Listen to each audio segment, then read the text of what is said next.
so that he can put us in a place that will catapult us into the next realm in our lives.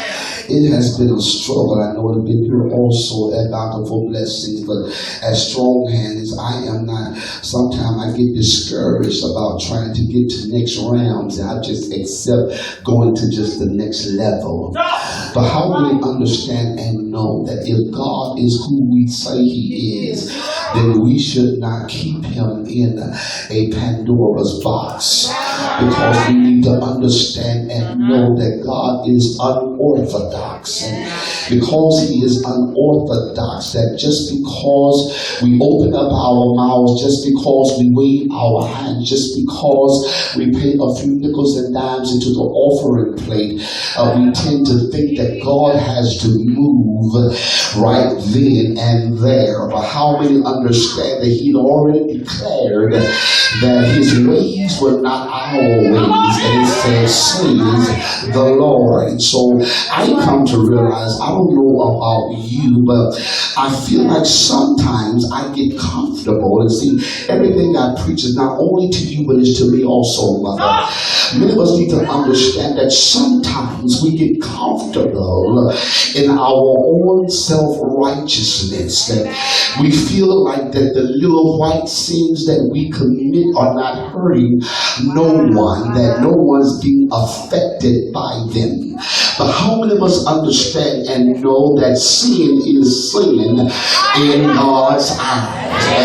And the worst thing that we can do to ourselves is to deceive ourselves, thinking because we don't do those hierarchy sins that we are in good shape. But how many know that the Bible declares that all have sinned and fallen short? That these things here, we tend to think that just because my family has a history of being drunkards, it's all right that I have an alcoholic spirit. Just because I grew up in a neighborhood that has made some of us a product of our environment, we think it's all right to be like we are. But I wish I had about 5 people that will look themselves in the mirror and say, you can overcome these things that are keeping you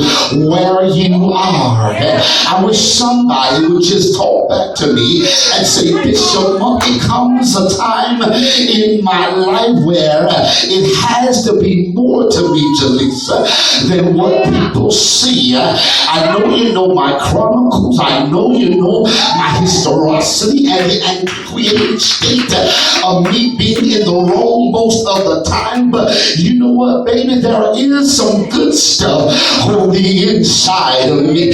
I wish somebody would stop feeling sorry for themselves and say, yes, I had some marital relationship problems. I may have not kept a job. I may not have done right by my family, but baby, there is still something that's good on the inside of me. I wish about 4 people would act like that all of the scandalous things you've heard about your life, that you got to be able to look the fools in the face and say, I'm just not, Brother Richard, that bad. Because I made some mistakes in my life, and because I haven't done everything like you think I should, does not mean that I am that bad. Oh, come on, talk to yourself, because you heard enough nonsense about your life that you ought to feel good when somebody is looking beyond your faults and see that you have a need.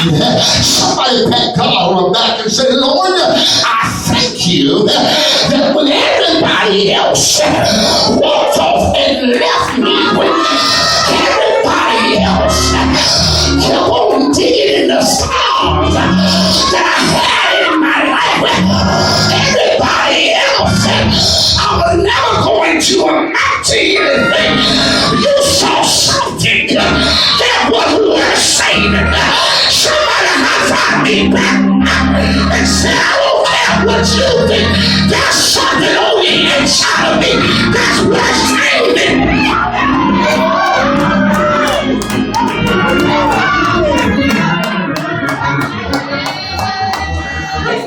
But this is the problem. This is the problem.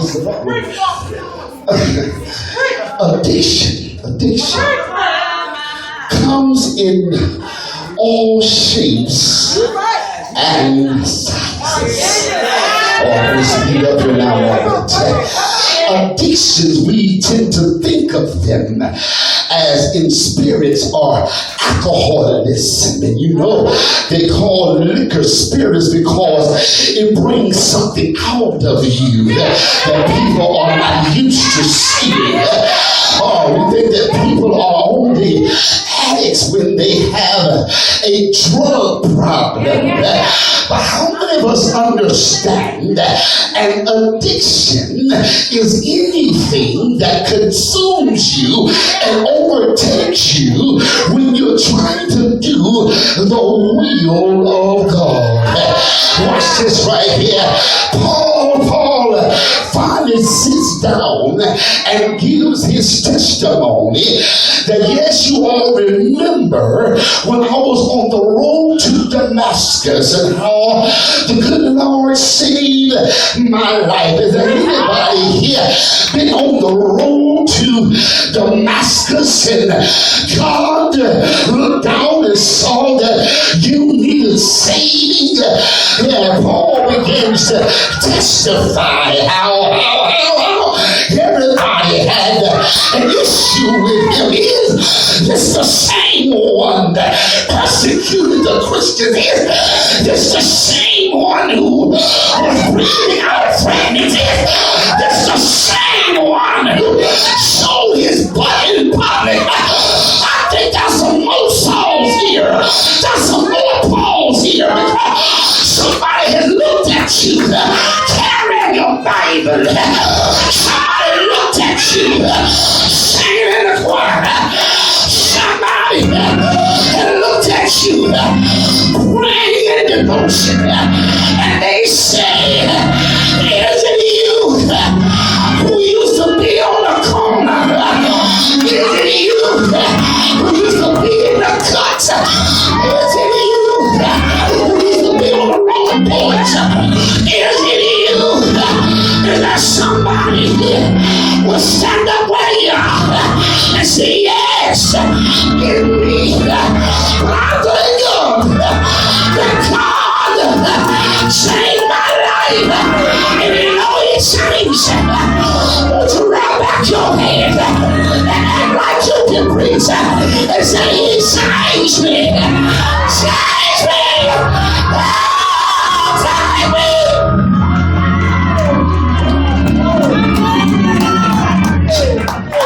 Sit down, y'all. Rush me out.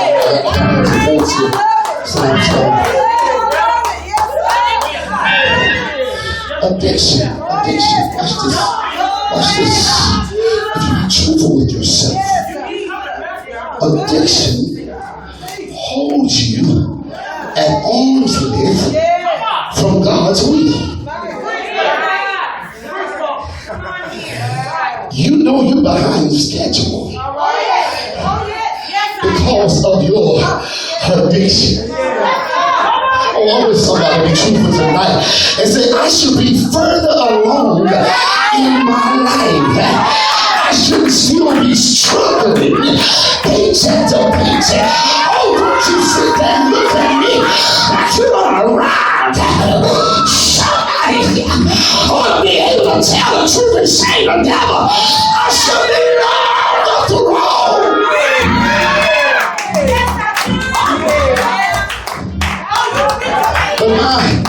But my addiction, mother, yes, it competes with God's intervention. That's why I come there. Sometimes when people are telling me, stand where you are, raise your hands, do this, do that, sometimes I sit still because I know I ain't done things right before I got here. Baby, I got to repent first before I start trying to tell God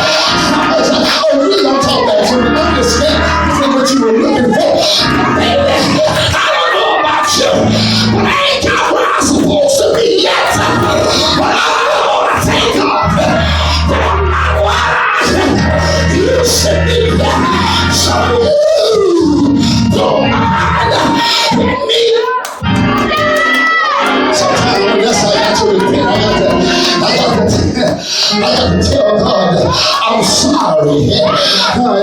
Maybe I didn't do nothing in the physical, but I was mean in my thoughts towards somebody. How do you understand you?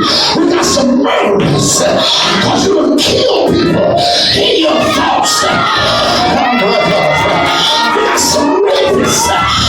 We don't dress folks in our thoughts. We got some molesters. We don't look at people the wrong way.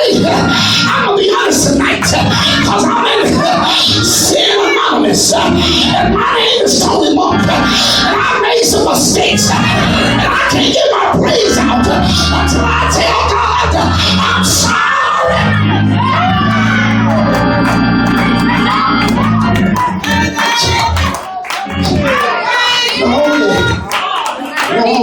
I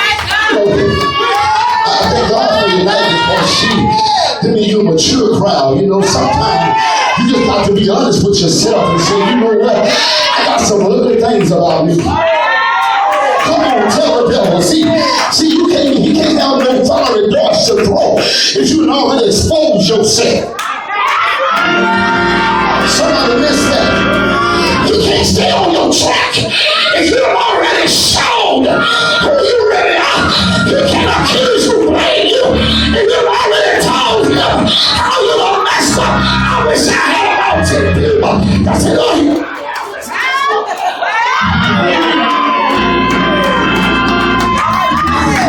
Not only does the addiction competes with the intervention of God, but it also limits, Chandrika, your trust in God. Okay, let me call some things out. Title loans, payday loans, yeah. All of these tricks of the enemy to keep you in debt. I guess everybody already need beer, but I've been there. When it got one week, when it got another one the next week, and before I knew it, I had 5 or 6 of them that I got confused of who was calling and asking me to pay them back. Am I the only one being real here tonight? When I started to trust the Lord, I had grandma say, I'm going to trust the Lord until I die. Is there anybody who understand, baby? You can't do it by yourself. Because if you could do it by yourself, you will be in a situation that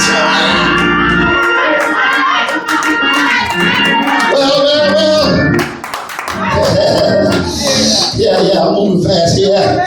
Watch it.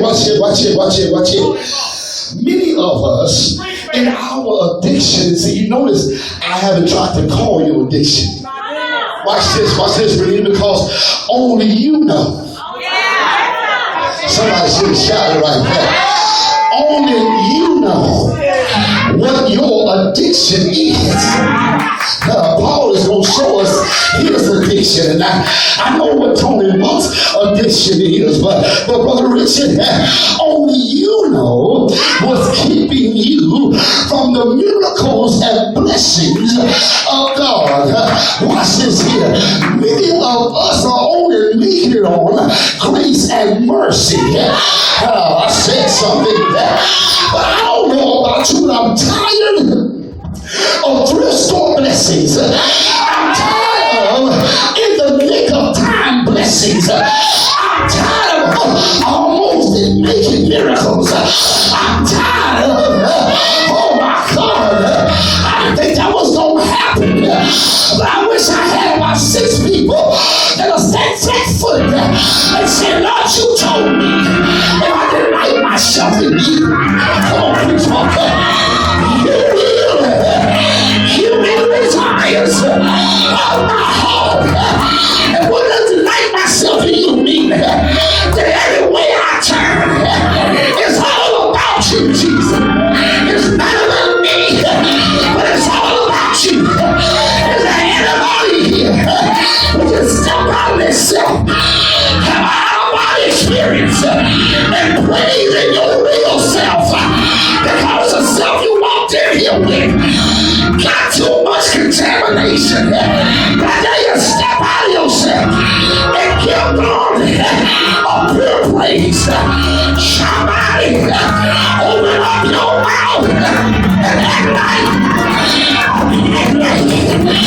God is really good. On the count of three, I want you to raise the roof and let the people on 35 hear that you gotta pray.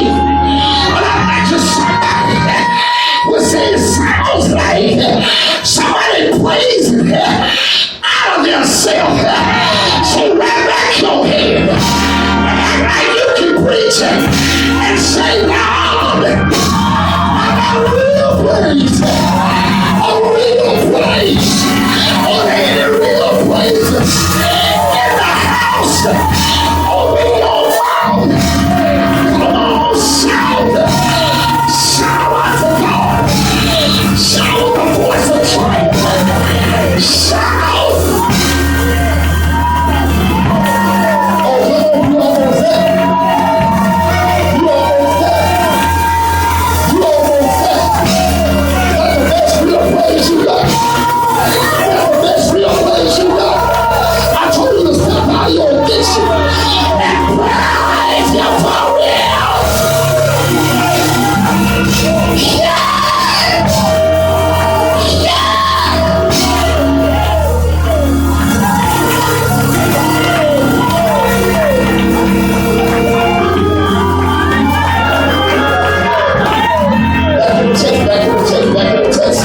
Back in the text.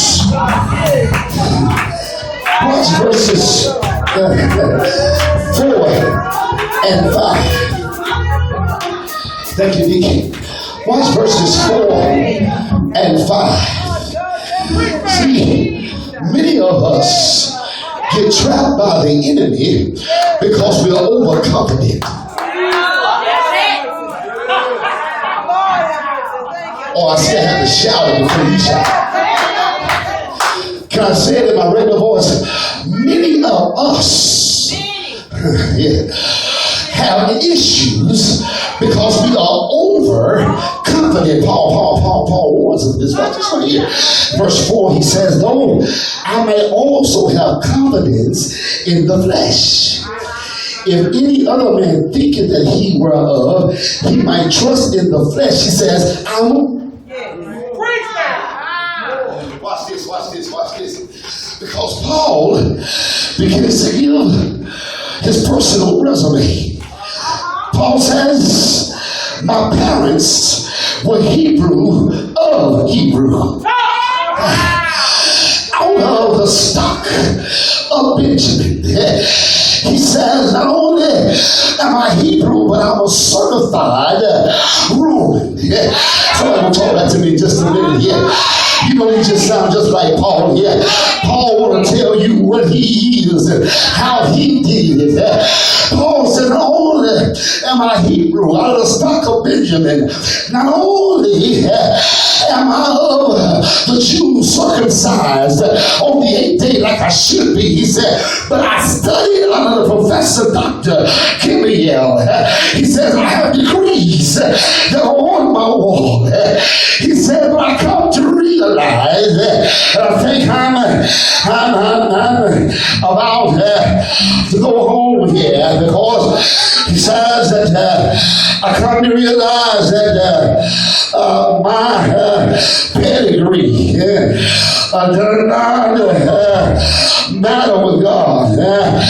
I stop by here to let you know that no matter what you lack in education, no matter what you lack in finances, God will make up the difference. And so Paul began to say that I had to break up the stronghold in my life. And is there anybody here know that we have some things that are strongholds in our lives? If you be honest with me, is there anybody here know that if I just shake off some stuff, God can really bless me?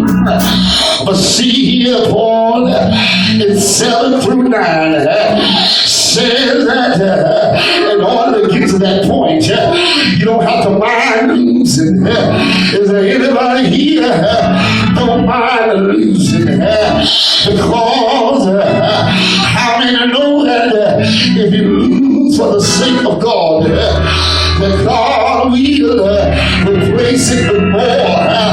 I wish I had about 5 people that said there were some things that I lost along the way that I found I couldn't live without. There were some people that walked out of my life that hurt me to my heart. But I want somebody to know that I am the biggest loser, because the more I lost, the higher I went. Oh, you can shout with me now, are you? Because I'm telling you to let go. The no little man, let go. The no little woman, because they're just some addictions in your life. Paul simply said that my addiction was not alcohol. My addiction was not opium. My addiction was not money. I'm just an old tin maker. He said, but my addiction was myself. Everybody here, you'll be honest with the Lord and say, Lord, oh Lord, I'm giving myself back to you. With me, what you want to do with me. I don't want to do. I tried everything else, but God, I'm ready to try you now. Anybody gonna stand away and get God's attention and say, Lord, I got some addictions, but I know you can heal me. I know you can make it right. I know you can pick me up, tie me around. I got some addiction, and if you don't mind, let me praise my way out of my addiction. If you don't mind, let me worship my way out of my addiction. Somebody open up your mouth and say, I've got to shout my way out. I will shout. Oh my God. Paul said, not only do I not mind losing, but not only do I not being affronted. He said, but I'm declaring that I no longer belong to myself. I'm declaring that my thoughts are not my thoughts. My words are not my words. Preaching here, monk, because every time I get in self, it pushes me to the back of the line. But I had Charlie Caesar said, you're next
out a blessing.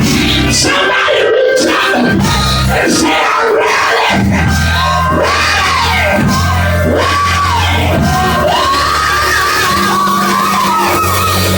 That blessing. Shout. Shout. Let it all out. These are the things I can do without. Tell your neighbor, come on. Come on.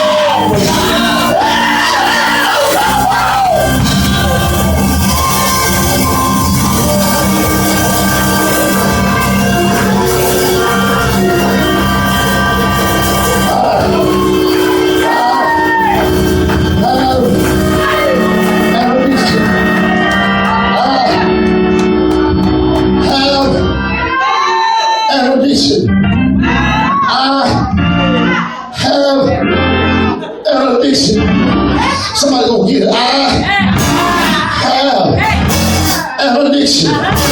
I have an addiction. I have an addiction. I have an addiction. Talking about myself, I have an addiction. Is anybody gonna be real tonight and say, Lord, here I am. Rock me in the cradle of your arms. Keep me from all hurt and all. I got to have an addiction.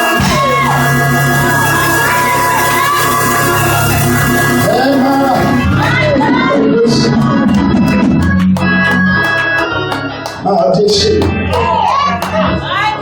Point to yourself. Says nobody's fault but mine. Come on, be honest. Nobody's fault. Oh, see, you ought to start praising God right now. Because you just released yourself from falsified information. You just released yourself from an identity crisis. Because I realize there's some people done wrong to me. Yeah, they scandalized my name from me. But it always been somebody else's spirit. I messed up some stuff on my own. Put those best hands together. Listen.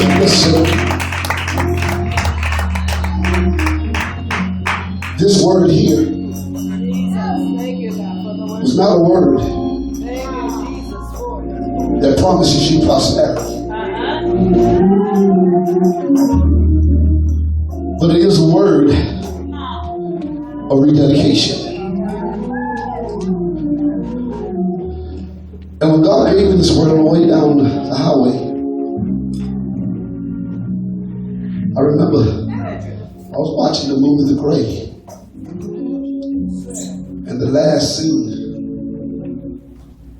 was when Liam Neeson, whose character is John, at the end, he realizes that he's in the den of the wolves. And he looks around, he starts to recite a saying he saw on the wall in his memory. What I liked about it the most was that he wrapped his hands up with a knife, broke some bottles of glass and wrapped them with some tape, and got in position to say, if I'm going to die, I'm not going to go out without a fight.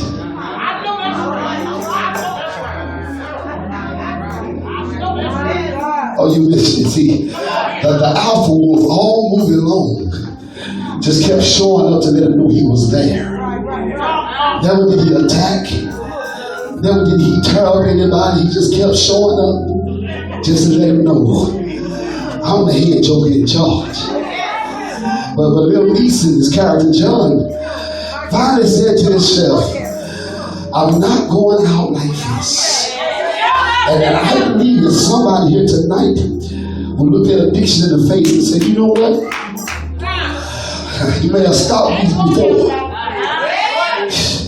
You may have caused me to lose some stuff before. Oh my God, you come here, this is further around me and say, but not tonight. I'm going to gird myself up and I'm going to be in the fight of my life. Come on, if you're here. If you need this, it's just called repentance.